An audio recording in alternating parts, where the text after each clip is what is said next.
movimiento feminista y ese es el movimiento en defensa de los derechos de las personas LGTBI. Se tendría que lavar la boca este señor para hablar de esa sociedad civil tan digna que generosamente ha legado a nuestros hijos y a nuestras nietas esos derechos y esas libertades. Buenas noches. Comienza la investidura de Juanma Moreno Bonilla en Andalucía. Lo hace con el enfado de la izquierda, la ultraizquierda y el feminismo radical. Medios y políticos derrochan estos días ingenio para poner un nombre a un cambio histórico que tiene en realidad un título muy sencillo. Democracia. Los ciudadanos votan, los políticos negocian y los escaños suman. Es el fin del bipartidismo, derrotado por la irrupción de nuevos partidos. Y en Andalucía es el fin de la hegemonía socialista. Un partido socialista que sigue sin digerir su pérdida de poder y que ha preferido ponerse del lado de quienes parecen no respetar el resultado de las urnas. Las feministas. Adriana Lastra en la manifestación convocada en Madrid. Miembros del Partido Socialista en el escrache a las puertas del Parlamento andaluz. Descalificaciones, enfados y agitar el aburridísimo argumento del miedo. Susana Díaz, que de forma miserable acusó al partido de Santiago Abascal de justificar la violencia contra la mujer, afirma ahora que los derechos de las mujeres están en peligro en la región. Y mucho nos tememos que en realidad el mayor riesgo que amenaza ahora a los andaluces es el de la contaminación por la cantidad de polvo que va a salir al abrir los cajones de una junta dominada por el chiringuito socialista desde hace 40 años. Bienvenido sea el cambio. Más noticias en titulares.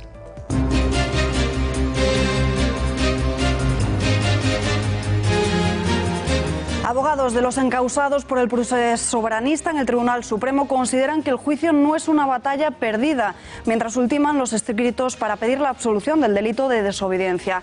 Han solicitado al Tribunal Supremo que el rey Felipe VI y el expresidente catalán Carles Puigdemont acudan al juicio del procés a declarar como testigos. Los separatistas, además, continúan pidiendo una solución política para la región para dar el sí a los presupuestos.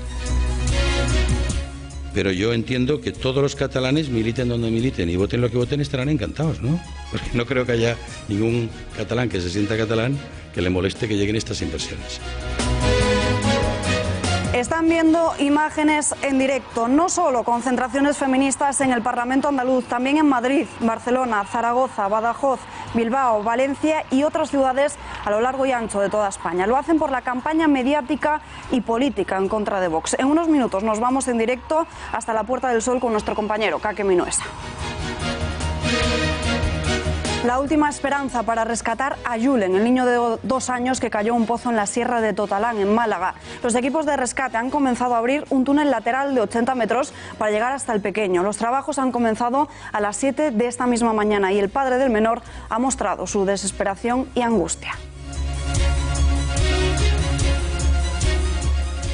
Operación de los Mossos contra una célula yihadista dispuesta a atentar. El Cuerpo Autonómico ha llevado a cabo en Barcelona e Igualada una operación antiterrorista en la que se ha detenido ya una persona. En Málaga se ha detenido también a un hombre por su presunta participación en los delitos de pertenencia a organización terrorista y enaltecimiento del terrorismo.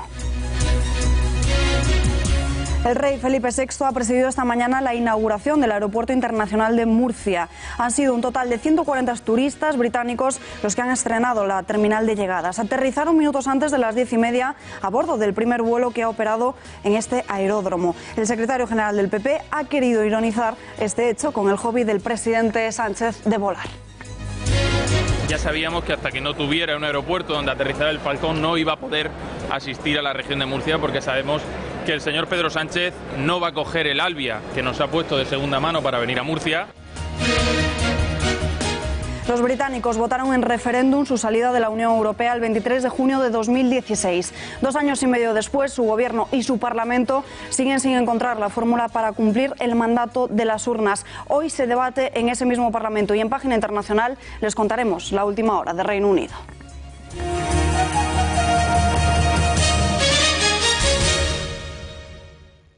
Un gobierno de cambio nos obliga a entendernos, a hablar entre todos, a hacer del diálogo la savia nueva de la política en Andalucía. Pero tenemos que hacerlo sin complejo, tenemos que hacerlo sin prejuicio, tenemos que hacerlo sin cordones sanitarios. Lo acaban de escuchar. Clara referencia expresa el rechazo mediático y político que dentro y fuera de la Cámara Autonómica ha generado la irrupción de Vox y el papel que va a jugar en la nueva mayoría parlamentaria de centro-derecha. Se materializa el cambio. Ahora sí, adiós a los 36 años de gobierno socialista y del cortijo de la izquierda en Andalucía. Juanma Moreno Bonilla saldrá esta semana del Parlamento andaluz como presidente de la Junta. Ha iniciado esta misma mañana y en su discurso ha prometido un ejecutivo de cambio, advirtiendo a la oposición de que nadie pierda el tiempo intentando desestabilizar el nuevo gobierno. Ha tenido tiempo también para hablar de familia y de la polémica ley de violencia de género. Estoy dispuesto a hablar con todos y no renuncio a hablar con nadie. Los andaluces quieren una nueva relación con su gobierno. Hay quienes intentan desestabilizar el nuevo gobierno antes incluso de que se conforme. Y a aquellos que lo intentan, es preciso recordarles que fomentar la crispación y la división social, aparte de una grave irresponsabilidad, va en contra de los principios de concordia y libertad consagrados en nuestra Constitución y en nuestro Estatuto de Autonomía. A las familias que sufren el desempleo van a ir dirigidas las políticas económicas del Gobierno del Cambio. Esos andaluces que por encima de todas las dificultades mantienen viva la esperanza serán el eje y la inspiración de todas y cada una de nuestras actuaciones. Les anuncio que iniciaremos de manera inmediata los trámites para eliminar en la práctica el impuesto de sucesiones y donaciones en Andalucía. El susanismo se desmorona, criticada por muchos compañeros de partido y en medio de la polémica por aquellos que intentan echarla, Susana Díaz no va a dar un paso atrás. No se despide de la presidencia del Partido Socialista Andaluz, pero sí del gobierno andaluz, anunciando una fuerte oposición. En las filas de su partido siguen hablando del pacto de la vergüenza.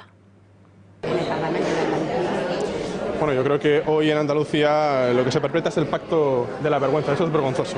Formar un gobierno sobre la base de aquellos que critican algunos principios fundamentales de nuestra Constitución, como es el Estado democrático, aquellos que se permiten poner en cuestión la igualdad entre hombres y mujeres, eso es vergonzoso.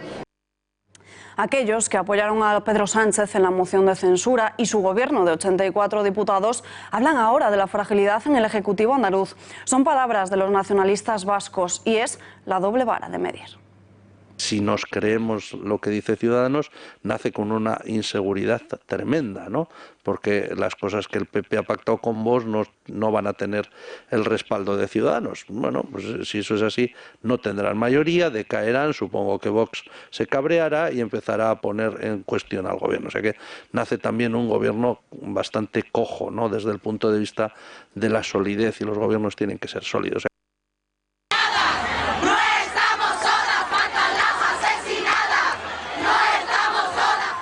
Cientos de manifestantes secundan la movilización convocada por colectivos feministas frente al Parlamento de Andalucía contra las propuestas en políticas de igualdad de Vox, partido que va a apoyar la investidura de Juanma Moreno como presidente a la Junta. La movilización la ha impulsado la Coordinadora Feminismo Andaluz Autónomo con el lema de ni un paso atrás en igualdad y diversidad, y la secundan 200 organizaciones feministas, colectivos LGTBI, ecologistas, ONGs y asociaciones de inmigrantes o de defensa de los derechos humanos. Muchas de estas asociaciones se encuentran entre los más de 2.000 entes que hay en Andalucía. Pero, ¿cuál es el dinero real? El dinero directo que va dirigido a las mujeres maltratadas. Pues el total, 1,2 millones de euros, el 2,8% del presupuesto total de los casi 43 millones. Mientras tanto, las asociaciones y federaciones feministas se han llevado 3 millones durante todo 2018, a los que habría que añadirles otras subvenciones de otros organismos públicos. 3/4 partes del presupuesto destinadas a estas asociaciones. Para reclamar y decir claramente, alto y claro, que con nuestros derechos no se negocia a cambio de sillones, que nos ha costado mucho esfuerzo, mucho sacrificio a todas las mujeres de antes, a las nuevas, a las del futuro, conseguir las cotas de igualdad, los derechos y oportunidades y que no vamos a dar ni un paso atrás en igualdad.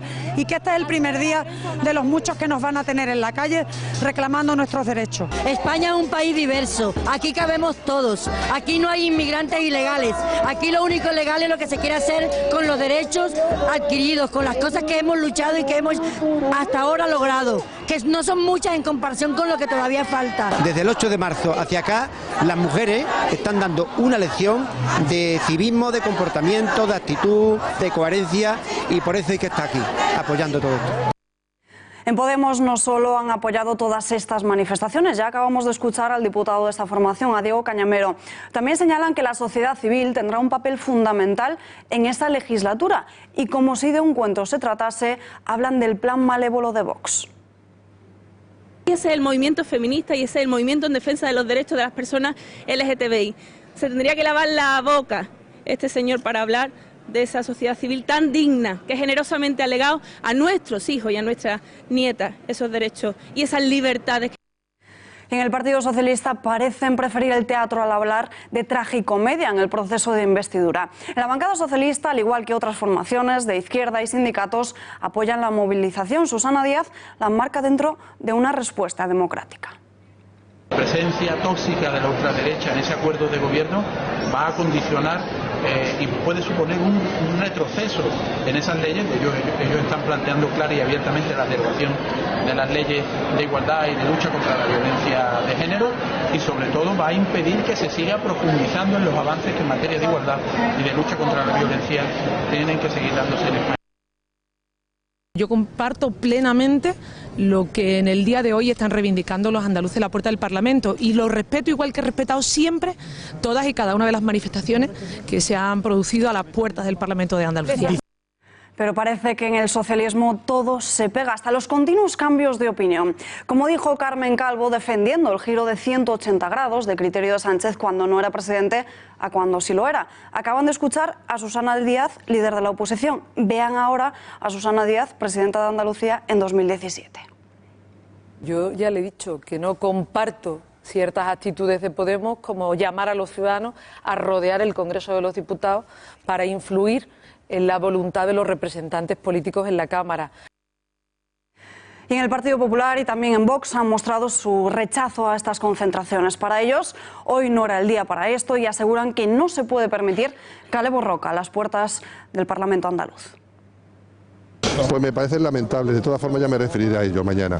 En un Estado democrático no se puede permitir que haya una cale borroca a la puerta de un Parlamento.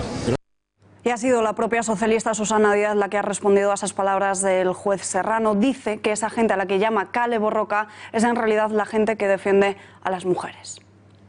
No, lo que es cale borroca es querer justificar la violencia hacia las mujeres, que desgraciadamente en este país el terrorismo machista se ha cobrado más vidas, más mujeres que ningún otro tipo de terrorismo. Y que en estos momentos la extrema derecha venga a justificar esa violencia, ya lo decíamos en la campaña electoral, pero que encima quieran blanquearlo, ellos han engañado y han mentido. Y ahora que se pongan frente a los ciudadanos y se pongan frente a las mujeres y a los hombres de Andalucía y que les digan que no quieren proteger la vida de nuestras mujeres. Profundizamos en la jornada que se ha vivido hoy en Andalucía y lo hacemos con el vicesecretario jurídico de Vox, Pedro Fernández. Tenemos conexión en directo con él. Señor Fernández, muy buenas noches. Hola, ¿qué tal? Buenas noches. ¿Cómo valora las concentraciones de rodea el Parlamento andaluz alentadas por el socialismo y por Podemos? Bueno, es reflejo del enorme nerviosismo con el que están ambos partidos una vez que se ha terminado con el régimen de izquierdas de casi 40 años y porque además, a raíz de terminar con este régimen de izquierdas, saldrá a la luz toda la corrupción que durante estos años se ha producido en la Junta de Andalucía. Desde el PSOE han tildado este gobierno como el pacto de la vergüenza. ¿Qué le parece que lo digan los socialistas, los mismos que han llegado de la mano de independentistas, nacionalistas y proetarras a la Moncloa? Pues también es reflejo del cinismo con el que actúa este partido, que no tiene ningún inconveniente, como ha comentado, pactar con estos partidos que quieren la destrucción de España y sin embargo, pues en base a esa falsa superioridad moral que les ha caracterizado, criticar el pacto de otros.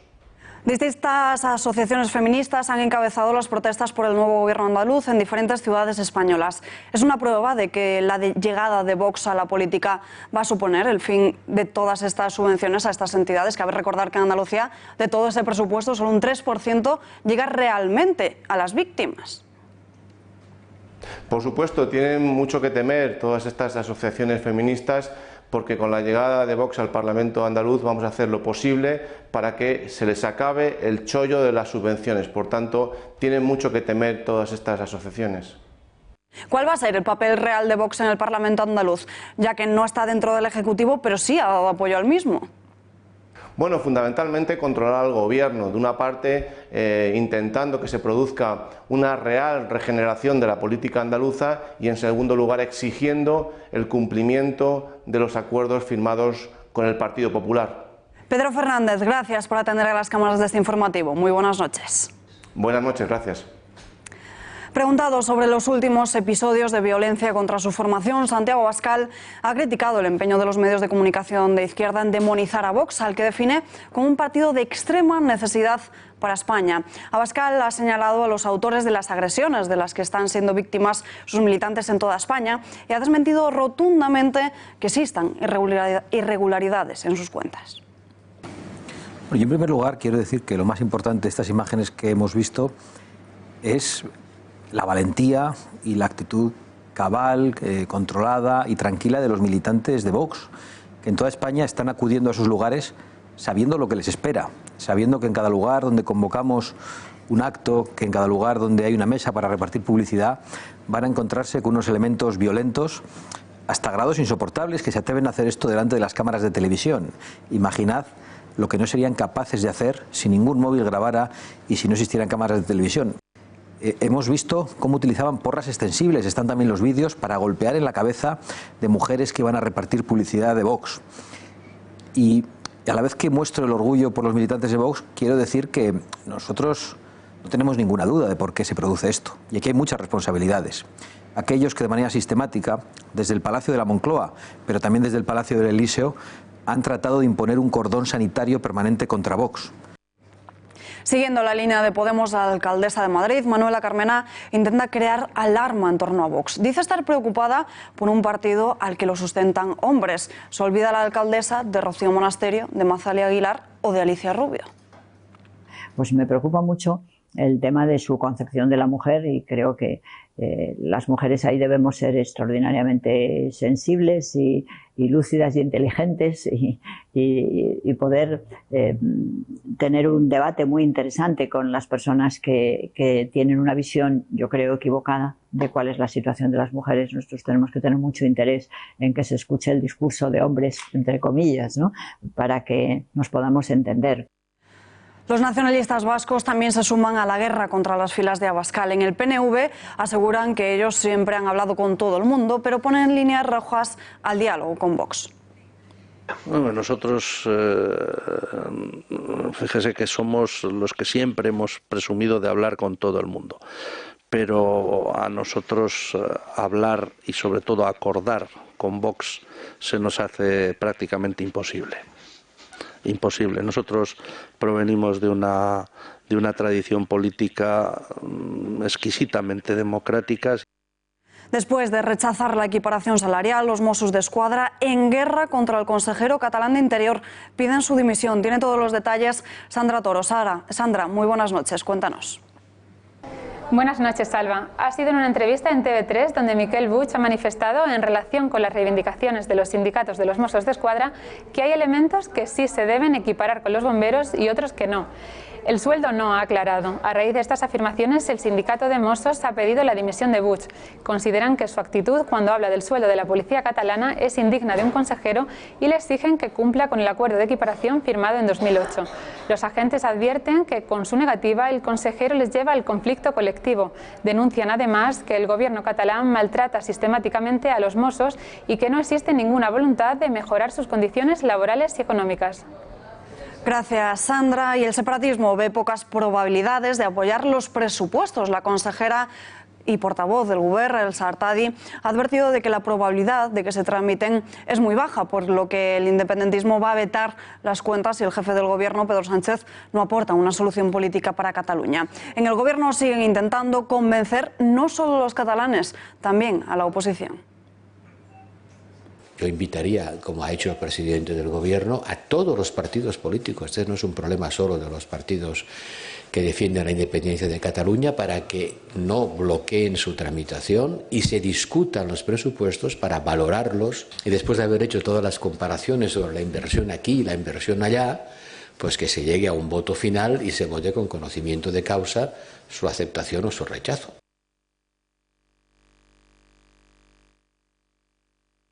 Pero el dinero gordo, el premio gordo de estos presupuestos se lo lleva Cataluña, ¿no es así? Rafa Núñez Huesca, muy buenas noches. Muy buenas noches, Alba.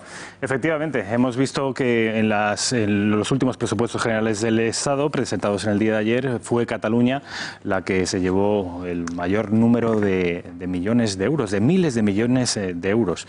Un 66% más. Trámite presupuestario así lo refleja, que justo el año pasado. Ahí están viendo, la inversión de 2018 es en 1.349 millones de euros y la inversión del curso actual aumenta hasta los 2.251 millones de euros. Repito, un incremento del 67%. No todas las comunidades han tenido la misma suerte. Vamos a ver, por ejemplo, a la comunidad de Galicia, que está gobernada históricamente por el Partido Popular. No sabemos si tendrá algo que ver o no. La inversión ha descendido, se ha desplomado en casi un 20%, quedándose en 757 millones de euros. Vamos a ver la Comunidad de Madrid, también otra comunidad en manos populares históricamente, que la inversión apenas ha variado, de 1.247 millones de euros en el año 2018 a 1.249 en el presente ejercicio. Como digo, apenas 2 millones de euros. Vamos a ver al presidente en funciones. Le queda poco de presidente hasta el próximo mes de mayo, el señor Garrido. Ya saben ustedes que va a ser Isabel Díaz Ayuso la nueva candidata a presidir la Comunidad de Madrid por el Partido Popular. Bueno, pues será un presidente, el señor Garrido, ha hecho las siguientes declaraciones en respecto al premio gordo que se han llevado los políticos catalanes. Decimos no a que el dinero de los ciudadanos madrileños se destine a pagar gobiernos que quieren la independencia de una parte de España y que siguen fomentando y que están detrás de un golpe de Estado que se produjo y que sigue latente. Son uno de los peores presupuestos de la historia. Yo confío de verdad en que no se aprueben, porque son presupuestos sectarios y discriminatorios para Madrid y para casi todas las comunidades autónomas donde gobierna el Partido Popular. Bueno, pues ¿en qué emplean los nacionalistas catalanes históricamente las partidas presupuestarias que les llegan desde Madrid? Dinero público, repetimos.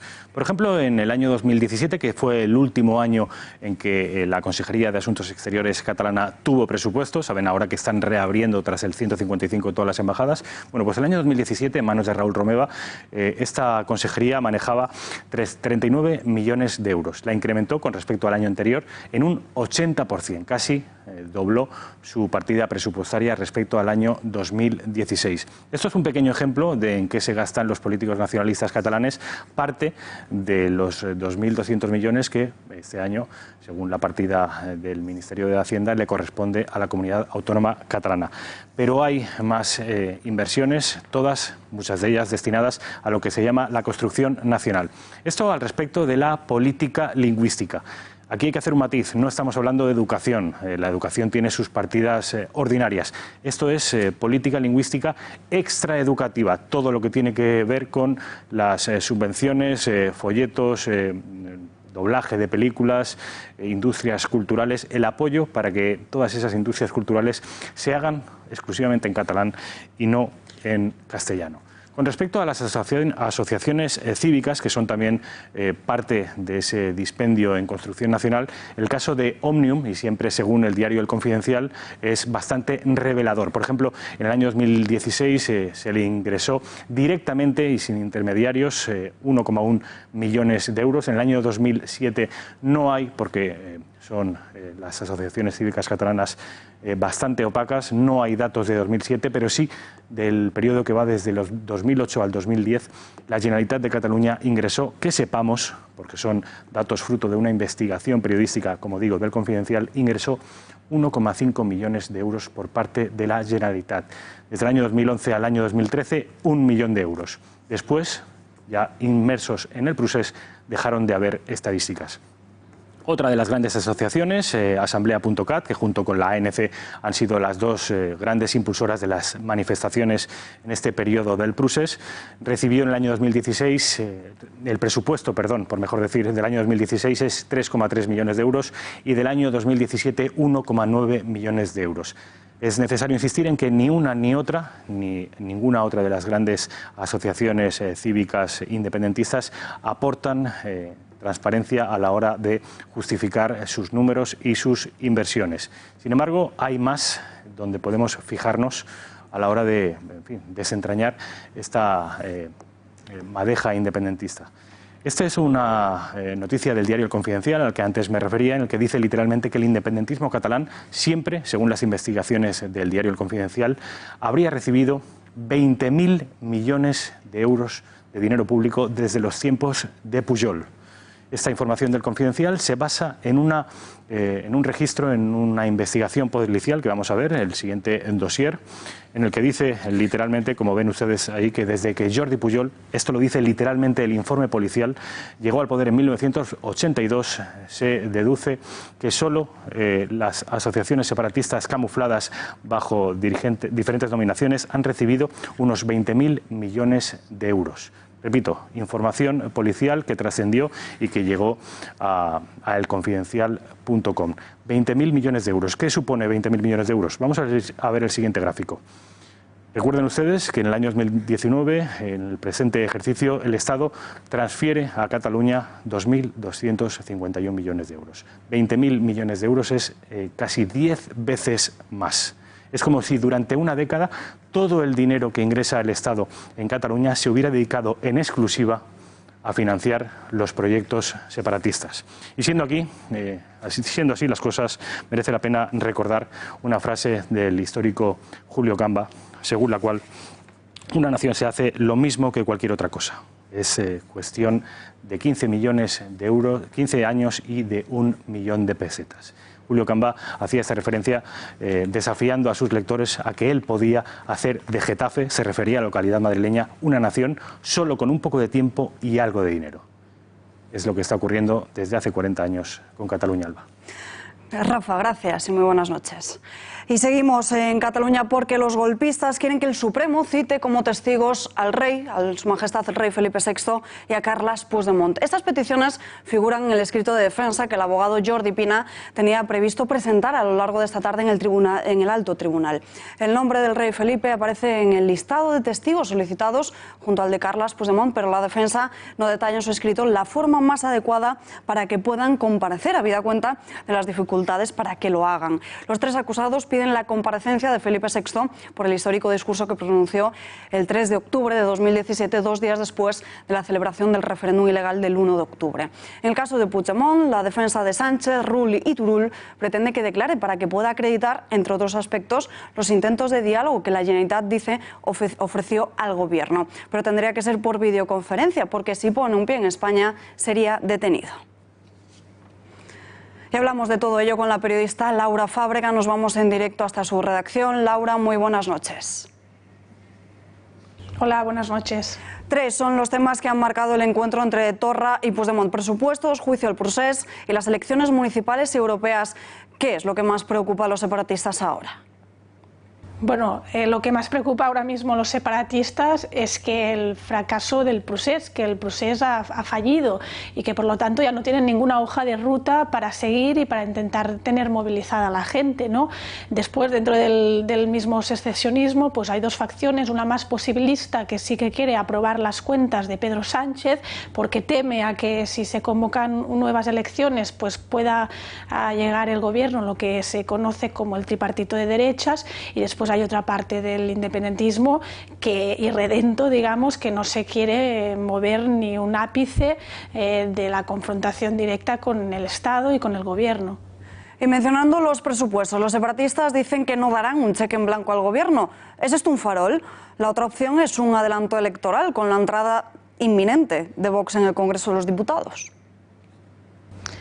Bueno, desde el independentismo, si tiramos de hemeroteca, también Quim Torra en el pasado noviembre hizo un ultimátum a Pedro Sánchez diciendo de hacer un referéndum en Cataluña. Este ultimátum ha quedado en papel mojado, no ha servido de nada. Por lo tanto, el independentismo no está en situación de poder exigir nada, ¿no? Sí que es verdad que una parte de Esquerra, por ejemplo, Dolors Bassa, desde la cárcel, ha pedido que se aprueben los presupuestos, ha pedido llegar a un entente con el Partido Socialista para intentar que no se produzcan otras elecciones y cambie de gobierno, ¿no? Cambie el signo del gobierno. ¿Supone la libertad de Josep Rull el pasado 5 de enero un desafío de la Generalitat a la justicia española? Bueno, aquí ha habido bastantes discusiones. Desde la cárcel han dicho que tenía un permiso, luego el Supremo ha negado que esto fuera así. Se tendrá que ver. Lo que está claro es que volvió a la cárcel, que no desobedeció y que ha trascendido al cabo de unos días, ¿no? Laura Fábregas, gracias y muy buenas noches. Buenas noches. Los Mossos d'Esquadra llevan a cabo desde primera hora de la mañana en Barcelona Igualada una operación antiterrorista contra una célula yihadista que estaría dispuesta a cometer atentados, en la que ya se ha detenido a una persona. La operación, en la que se prevén varias, es fruto de una larga investigación de la Comisaría General de Información de los Mossos, que ha sido tutelada por el Juzgado Central número 6 de la Audiencia Nacional. Los agentes han practicado 5 registros en Barcelona, la mayoría en el distrito de Ciudad Vela y uno en la localidad barcelonesa de Igualada, donde se ha practicado ya una detención. Alguno de los investigados contaba con antecedentes por delincuencia común. La investigación se inició en 2017 y se ha constatado que tenía la intención de cometer algún atentado. Y un éxito más, otro de las fuerzas y cuerpos de seguridad del Estado. Editorial con Rosa Cuervas Mons.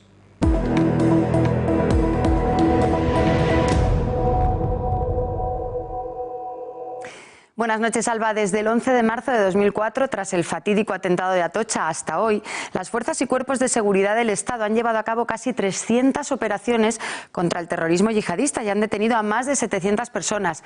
Son cifras, pero detrás de ellas, detrás de los fríos números, están las historias de policías nacionales, de guardias civiles, Mossos d'Esquadra y ertzainas, que han conseguido con su trabajo desarticular sanguinarios comandos asesinos, que han logrado neutralizar a quienes, siguiendo las instrucciones del Estado Islámico, como los detenidos este martes, querían matar a cuantos más mejor en nombre de Alá. Apenas unos segundos de telediario, unas líneas en la prensa y vuelta a la normalidad, como si lo suyo fuera fácil, como si sus éxitos no merecieran un homenaje diario o como si fuera normal no darles muchas veces ni las gracias. Basta mirar a Reino Unido o a Francia, basta recordar los atentados de Bataclan o del Puente de Londres para comprender que no es nada fácil combatir al yihadismo. Que lo que nuestra policía y guardia civil hace parecer normal es en realidad una complejísima lucha contra el terrorismo salvaje y organizado del radicalismo islamista. Y todo en medio de un humilde silencio, de una modesta discreción y, para vergüenza de nuestras autoridades, a cambio de un salario que no llega ni de lejos a compensar lo que esos hombres y mujeres de uniforme hacen por España y por cada uno de los que vivimos en ella. Valga por eso como reconocimiento nuestro humilde, pero eso sí sincero, muchas gracias. Gracias, Rosa. Concentración convocada por las organizaciones feministas de Madrid de no dar ni un paso atrás, dicen, en igualdad y en la lucha contra lo que ellas conocen como violencia machista. Allí se encuentra nuestro compañero Kake Minuesa. Kake, muy buenas noches. Buenas noches, Alba. Estamos aquí en la Puerta del Sol, escuchando lemas que nos llevan a la guerra civil. Carteles de no pasarán, gritos de Madrid será la tumba del fascismo, Madrid será la tumba del machismo. Innumerables colectivos feministas han decidido acudir aquí para acusar al partido de Santiago Abascal de dejar impunes a los maltratadores. Esto es directamente lo que nos dicen los líderes del Partido Socialista, puri causa pie del Partido Socialista, y acusan directamente a Vox de querer dejar impunes a los maltratadores. Esta es la manifestación que hemos vivido hoy aquí en la Puerta del Sol. Nosotros desde el feminismo del Partido Socialista, cuando veis que 50 personas golpean a 4 a dos parejas, ¿no? 2 guardias civiles y 2 mujeres. ¿Por qué nunca condenáis la violencia? Mira, yo no voy a entrar en estas, en estas tesituras. No, yo he venido aquí a condenar la violencia machista. ¿Pero no condenas esa violencia? Por supuesto, yo condeno cualquier tipo de violencia, pero la que se está poniendo en cuestión no es esa violencia. Yo no pongo en cuestión el resto de violencia, la que se está poniendo en cuestión es la violencia machista, y yo no voy a entrar en este juego de unas violencias y otras violencias no. Que Vox quiere dejar impunes a los maltratadores. Sí. ¿Corroboras estas? A mí me parece muy heavy, esto no es lo que creéis ni vosotras. Claro, no, ellos lo que dicen que es que las denuncias son falsas, y eso es mentira. Pues está clarísimo en que la mayoría de los procesos, además que se les hace a los maltratadores, salen ilesos. Es decir, no era cierto, es verdad que la denuncia no es falsa, la denuncia es verdadera. Lo que pasa es que la justicia, después, hay jueces que son muy machistas y con sus sentencias hacen parecer que esa denuncia era falsa, pero que quedan impunes los maltratadores. Pero no hay denuncias falsas. No, no las hay. Puede haber una, por casualidad, una vez al año. Vos quiere que eso vuelva a ser una cosa de justicia social, una cuestión de cuando yo era pequeña. ¿Usted cree que Vox, como partido político, quiere que maten a las mujeres? No, lo que no quieren es que castigan a los hombres que las matan. Que les dejen libres e impunes. Que les dejan libres e impunes como era antes. Vaya tela. Vox no está a favor de que queden impunes los maltratadores, como me están diciendo por aquí. Hombre, yo creo que sí, que lo han dicho ya. Claro que sí. O sea, tú, puri causa P, me dices que Vox está a favor de que queden impunes los maltratadores. No, Vox dice que no existe violencia de género, y eso es dejar impunes a los maltratadores, que son los que agreden a las mujeres debido a la violencia de género. A lo mejor es por otras cosas por los que les quieren castigar, pero por eso no. O sea, ¿tú crees que está bien la discriminación positiva? Por supuesto. O sea, que estás a favor de esa discriminación positiva, sí, aunque metan en la cárcel a algún hombre inocente acusado de forma... Vamos a ver, no tienen por qué meter a nadie inocente en la cárcel, porque para eso la justicia tiene que ser justicia. ¿Y hay hombres maltratados? Bueno, hay hombres maltratados, pero los que más maltratan a los hombres son los propios hombres. ¿Has visto lo que pone el cartel? No. PP, Ciudadanos y Vox, españolistas, machistas y franquistas. No, el cartel espero que no sea por mí. No. Y menos hoy que nunca, ¿no? Oye, cuando yo era pequeña, un hombre que mataba a su mujer no tenía castigo, porque realmente su mujer era suya y podía hacer con ella. ¿Y usted cree que el partido político Vox...? Yo creo que Vox está con eso.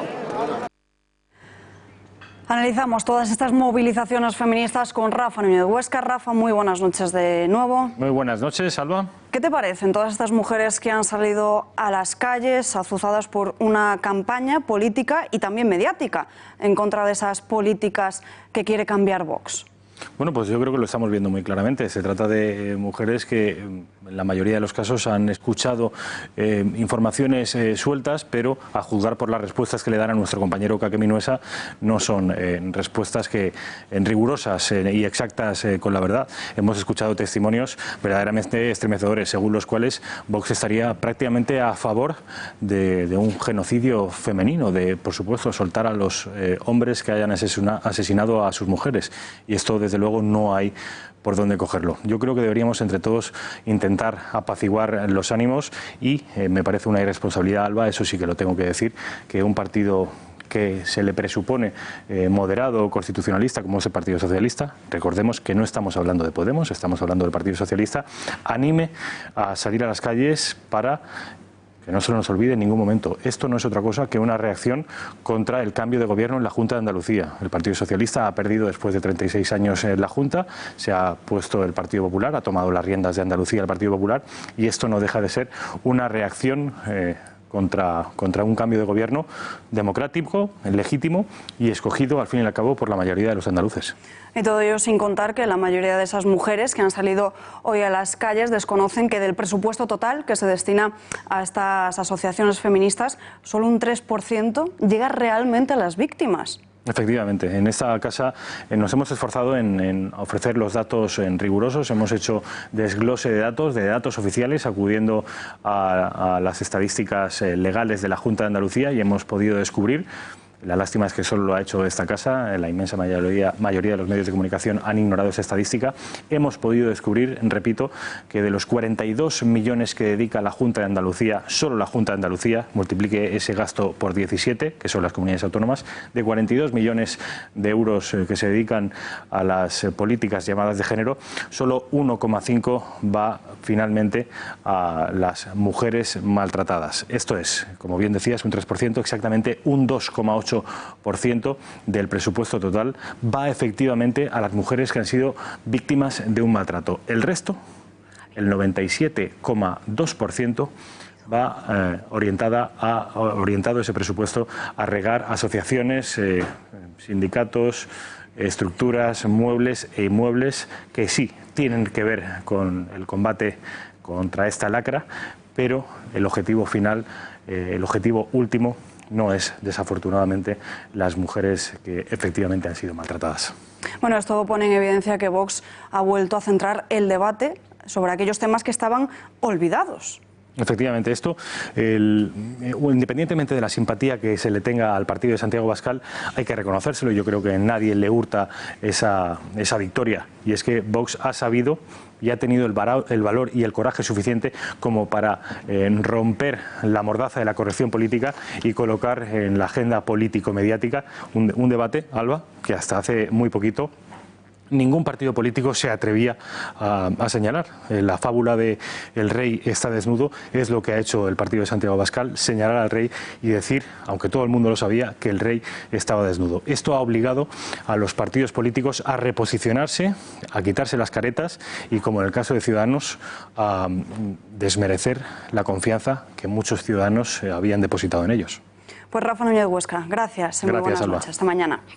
El Ejecutivo Socialista sigue dando alas al feminismo radical. A partir de ahora, bajo el condicionante de que los presupuestos salgan adelante, las empresas que incorporen mujeres a consejos de administración van a obtener una rebaja fiscal. Así lo ha introducido el Gobierno a través de una nueva deducción en el impuesto sobre sociedades. Atención, las empresas podrán deducirse hasta el 10% del salario de las mujeres directivas que incorporen a sus consejos de administración.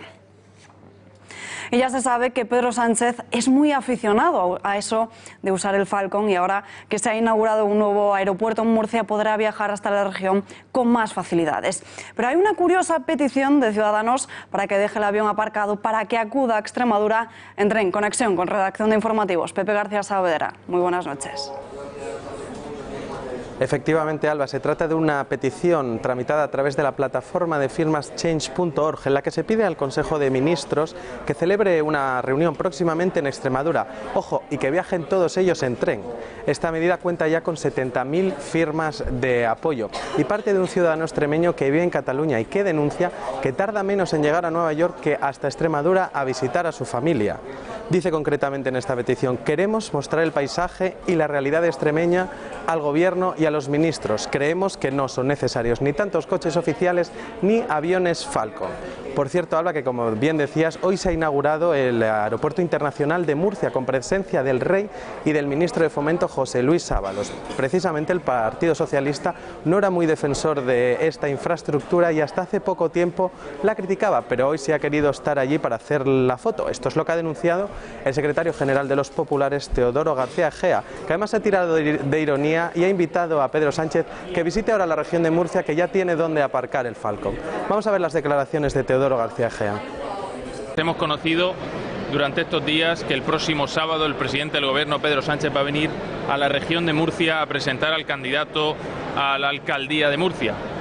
Ya sabíamos que hasta que no tuviera un aeropuerto donde aterrizar el Falcón no iba a poder asistir a la región de Murcia, porque sabemos que el señor Pedro Sánchez no va a coger el Alvia que nos ha puesto de segunda mano para venir a Murcia.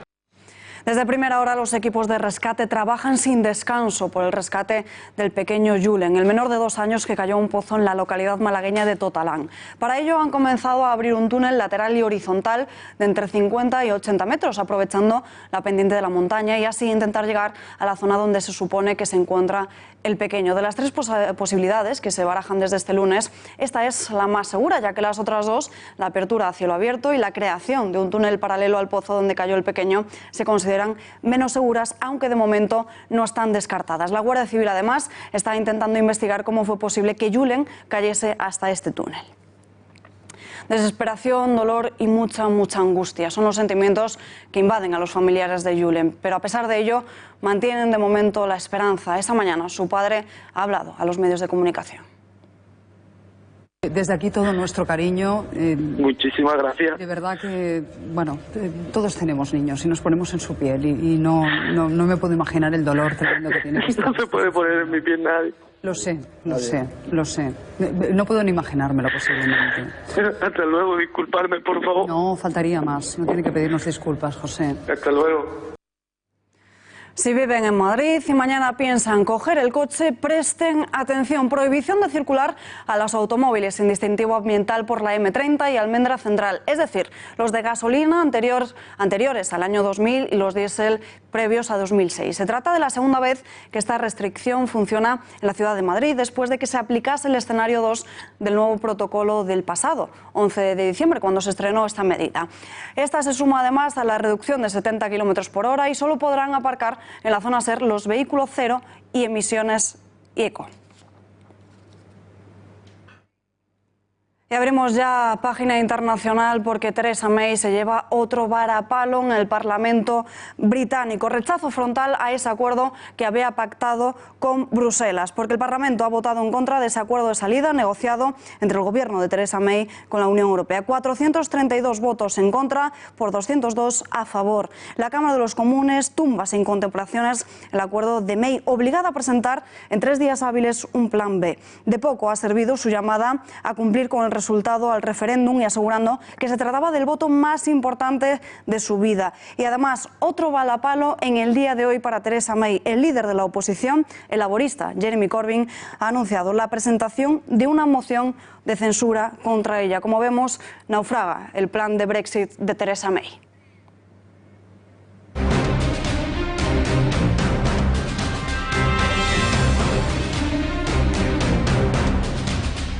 Abrimos ya nuestra habitual sección del Mundo en Guerra y hoy analizamos a la oposición iraní con el analista en seguridad y defensa y militar en excedencia, Bruno Navarro. Bruno, muy buenas noches. Buenas noches.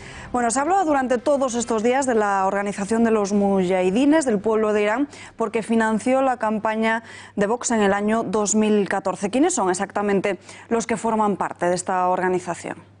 Bueno, en honor a la verdad hay que decir que realmente no fue la organización, ¿no?, sino personas vinculadas a ella, que antes de un crowdfunding que realizó Vox, una especie de micromecenazgo típico, recibió muchos de esas microdonaciones, eran de exiliados y disidentes de esta organización, agradecidos con el apoyo que Alejo Vidal Quadras les había realizado durante años en favor de su oposición al régimen teocrático iraní.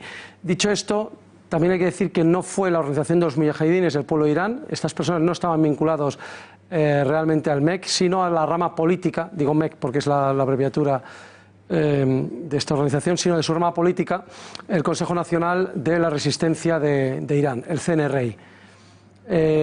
Y esto es importante porque no es lo mismo, digamos, el brazo más militar o más armado que el brazo político en este caso. ¿Y qué es el CNRI? Es una organización política iraní que en sus inicios, ya en tiempos todavía del Shah en los años 70, predicaba un socialismo islámico, una curiosa mezcla de socialismo e islam moderado, que ha ido derivando en algo más secular, es decir, van abandonando la parte islámica y más liberal, convirtiéndose en un partido menos marxista, digamos más de un socialismo light, de un socialismo liberal. Fue un partido que fue un movimiento que fue determinante, y esto es poco conocido porque nosotros tenemos la impresión de que el Shah de Persia cayó por la revolución de los ayatolás, que son los que hoy siguen gobernando en Irán, y la realidad es que había una panoplia muy amplia de partidos y de movimientos, organizaciones que lucharon contra el Shah, y en este caso el CNRI o el MEC fueron realmente muy determinantes a la hora de ese derrocamiento. Y formó parte de esos primeros parlamentos. Incluso uno de sus fundadores, uno de sus líderes de los primeros tiempos, fue el primer presidente del Irán post-Shah. Y sin embargo pasó rápidamente, en un año y pico estaba en la oposición y estaba clandestino, estaba prohibido, porque se oponía a esa deriva dictatorial que hoy todos podemos ver en Irán. Y eso le hizo caer en desgracia, pasar a la clandestinidad y sufrir auténticas masacres por parte del régimen. Así que el MEC lo que hizo, y el CNRI, fue el MEC combatir al régimen iraní, y el CNRI desde entonces lo que ha hecho es servir de bandera política de este movimiento, intentar captar apoyos bastante exitosamente en el extranjero y defender la causa internacional contra el régimen de los ayatolás. Es cierto que hasta hace unos años estaban catalogados como grupos terroristas por la Unión Europea y también por Estados Unidos. Efectivamente, el MEC, recordemos, el MEC, el brazo armado, fue catalogado por Estados Unidos, durante 15 años estuvo catalogado como grupo terrorista, y fue por una imposición del gobierno iraní al gobierno de Clinton como medida previa a poder sentarse con él a negociar. Y de hecho en 2012 salió de la lista tras una demanda penal que se ganó y que le obligó el gobierno norteamericano a retirarlo de la lista. La Unión Europea también durante 6 años lo tuvo en la lista de organizaciones terroristas, en este caso presionado no por el régimen de Irán, pero sí por el gobierno de Estados Unidos, y en su caso también en 2009 salió de la lista tras una sentencia del Tribunal de Justicia de la Unión Europea. Por lo que vemos, la denominación en ambos, tanto Estados Unidos como en la Unión Europea, de grupo terrorista ha sido muy política, ha durado muy poco y en ambos casos ha cesado por decisiones judiciales. No es porque ahora no. Ahora ya consideramos, como ocurre con los otros grupos, consideramos que ya pasado este tiempo podemos decir que este grupo ya no es terrorista. No, fueron decisiones judiciales que dijeron que eso no tenía sentido. Y luego el CNRI, que realmente quien ha realizado estas aportaciones, o personas vinculadas al CNRI, que ha hecho estas aportaciones monetarias, que está en toda la prensa y que ha salido en la prensa, no fue considerado grupo terrorista porque es el grupo político, digamos, matriz. Repito, sí el MEC, el brazo armado, no la parte política que ha realizado indirectamente a través de personas estas aportaciones monetarias. ¿Cuáles son las diferencias esenciales entre la oposición iraní y el gobierno? Bueno, hay que partir de la base que el CNRI no es el único grupo opositor, ni mucho menos. Hay muchísimos grupos, hay organizaciones de izquierda, como podríamos englobar al CNRI como una organización de izquierda, aunque sea moderada, que tiene todas sus sedes. Estos grupos habrá una docena de grupos de izquierda que tienen sus sedes ahora mismo en Europa, porque no pueden tener lógicamente en Irán. Hay varias organizaciones monárquicas que ansían la vuelta a los tiempos del Shah, con sus sedes en Francia y en Estados Unidos. Hay varias organizaciones secesionistas, lógicamente hay una minoría muy importante kurda y otra azerí, que buscan una independencia o al menos una autonomía que respete sus diferencias culturales, lingüísticas, históricas y demás, que están en Irak, Turquía, Azerbaiyán, y en menor medida hay nacionalistas, hay verdes, socialdemócratas, liberales. En definitiva, puede haber una veintena larga de organizaciones políticas prohibidas y exiliadas de Irán. ¿Cuáles son las diferencias? Bueno, como hemos visto, son tan diferentes unas y otras que diferencias, pero ¿en qué podrían, quitando los kurdos y azeríes, cuya diferencia principal no es la cuestión política en sí, la cuestión ideológica, pero sí la cuestión de independencia o autonomía, el resto de todos los que hemos dicho, izquierdas, monárquicos, verdes, liberales, etcétera, habría dos, que son, ¿cuáles son las diferencias con el régimen iraní? Por un lado, que ansían una libertad política, el fin de la dictadura de los ayatolás, y que ansían una libertad religiosa, el fin de la teocracia islamista de corte además yihadista. Expresidentes españoles como Aznar o Zapatero han participado en actos de esta organización de los mujahidines. ¿Quiere decir esto que está reconocido como oposición legítima para los grandes partidos occidentales? Absolutamente. De hecho, el CNRI quizás el interlocutor preferido de las cancillerías occidentales, tanto europeas como Estados Unidos. Y tan es así que además ganó muchísimos puntos al airear en 2002 el programa, sacar a la luz el secretísimo programa nuclear iraní, que ha dado lugar a toda una serie de medidas de sanciones contra Irán, y que fue un gran golpe contra el régimen iraní y una gran ayuda para ver la realidad y la verdad de las intenciones del régimen de los ayatolás. ¿Tiene posibilidades reales para llegar al poder? Pues yo creo que no, yo creo que pocas, al menos en solitario. Hay que tener en cuenta que quizás tiene poco apoyo dentro de Irán hemos dicho, tiene mucho apoyo fuera en las cancillerías occidentales, pero tiene muy poco apoyo dentro de Irán, por su apoyo durante la guerra Irán-Irak. Claro, era el grupo opositor que estaba combatiendo al régimen, y apoyó a Saddam Hussein, al Irak de Saddam Hussein, en la guerra contra Irán. Y esto ha sido considerado y es considerado como alta traición, no solamente por el régimen iraní, sino por una parte importante del pueblo iraní que no entiende y que no acepta y que no admite que en esas circunstancias de guerra total contra el enemigo exterior pudiera estar colaborando con el enemigo. Y esto mismo hace que haya no pocos grupos de oposición, también exiliados como el MEK y el CNRI, que se niegan a ni siquiera sentarse a hablar con ellos porque consideran de la misma forma